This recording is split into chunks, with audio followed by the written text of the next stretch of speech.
जो मैं आज बताने जा रहा हूँ वो सुनकर तुम्हारी सोच पूरी बदल जाएगी। दोस्तों, इस वीडियो को आप अगर बीच में छोड़ देंगे तो आप एक ऐसी सच्चाई मिस कर देंगे जो शायद आपकी सोच बदल दे। इसीलिए आखिरी तक जुड़े रहिए, क्योंकि अंत में जो होगा वो कोई भी अंदाजा नहीं लगा पाएगा। मुंबई के सबसे पॉश इलाके में एक बहुत बड़ा बंगला था जहां हर चीज पैसे से चमकती थी। बड़ी बड़ी गाड़ियां, ऊंचे गेट और हर तरफ सिर्फ अमीरी का नजारा। लेकिन उसी घर के अंदर एक लड़का रहता था जिसका नाम कबीर था, जो करोड़पति बिजनेसमैन का बेटा था। उसे जिंदगी में कभी किसी चीज की कमी नहीं हुई थी, लेकिन फिर भी उसके अंदर एक खालीपन था जिसे वो खुद भी समझ नहीं पा रहा था। कबीर की दुनिया सिर्फ पार्टी, स्कूल और महंगी लाइफस्टाइल तक सीमित थी। उसे लगता था कि जिंदगी बस पैसे से चलती है। इंसान क्या होता है ये उसने कभी गहराई से नहीं समझा था। उसी घर में एक लड़की काम करती थी जिसका नाम सना था। वो हर दिन सुबह आती थी, घर का सारा काम करती थी और शाम को चुपचाप चली जाती थी।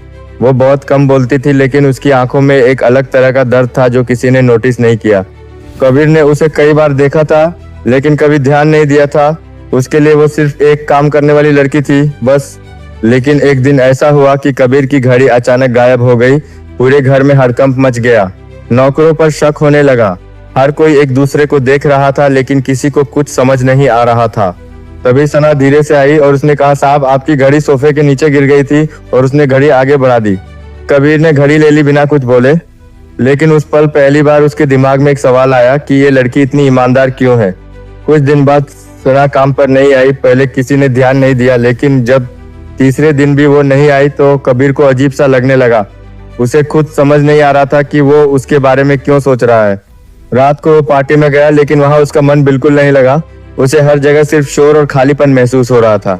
वो जल्दी घर वापस आ गया और बालकनी में खड़ा होकर शहर की लाइट्स देख रहा था, लेकिन उसका दिमाग बार बार उसी लड़की के बारे में सोच रहा था। अगले दिन उसने ड्राइवर से कहा, गाड़ी निकालो। ड्राइवर ने पूछा, कहाँ साहब? कबीर ने कहा, स्लम एरिया चलो।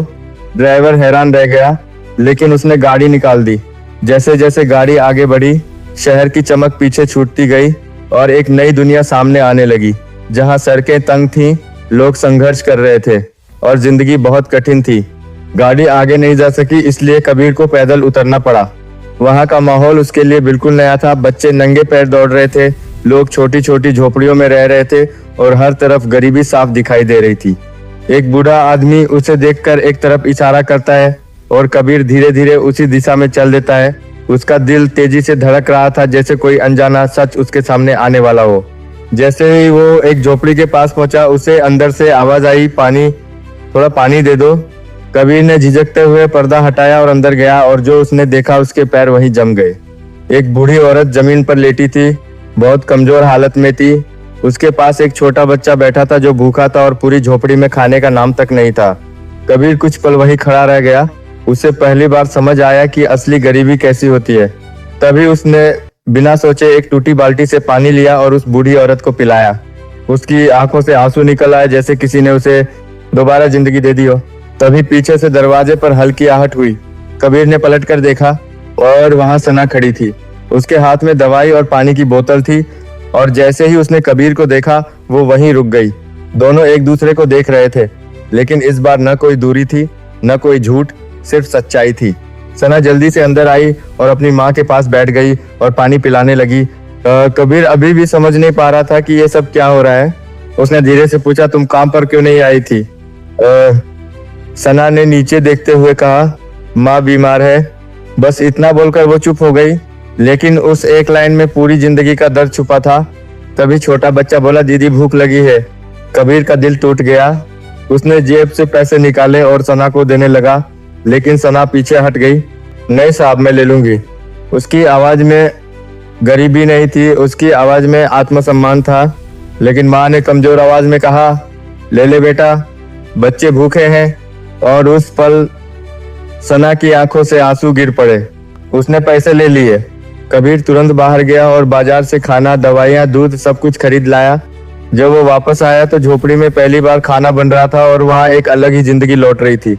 कबीर दरवाजे पर खड़ा ये सब देख रहा था और उसके अंदर कुछ टूट रहा था और कुछ बन रहा था। तभी सना ने कहा, आप क्यों आए? कबीर के पास जवाब नहीं था, लेकिन उसने धीरे से कहा, क्योंकि कोई तो होना चाहिए जो मदद करे। उस दिन कबीर वापस चला गया, लेकिन वो इंसान बदल चुका था। अब वो रोज वहां जाने लगा, कभी खाना लेकर, कभी दवाई लेकर और कभी सिर्फ समय देने। धीरे धीरे उस परिवार की जिंदगी बदलने लगी। लेकिन एक दिन अचानक माँ की हालत बहुत बिगड़ गई और अस्पताल में कुछ देर बाद वो चल बसी। उस दिन सना पूरी तरह टूट गई और कबीर पहली बार समझ पाया कि किसी को खोना क्या होता है। उस दिन के बाद कबीर ने सना और उसके भाई को अपने घर ले जाने का फैसला किया। पहले सना ने मना किया, लेकिन भाई की आंखों की उम्मीद देखकर वो मान गई। अब वही घर जहाँ सिर्फ पैसा था, वहाँ अब इंसानियत आ गई थी। बच्चा स्कूल जाने लगा था, सना घर संभालने लगी थी और कबीर पहली बार सच में मुस्कुरा रहा था। एक दिन वो बालकनी में खड़ा था और सोच रहा था कि जिंदगी में असली अमीरी क्या होती है। तभी सना चाय लेकर आई और दोनों की आंखें मिली और उस पल कबीर को समझ आ गया कि असली दौलत पैसा नहीं बल्कि इंसानियत होती है।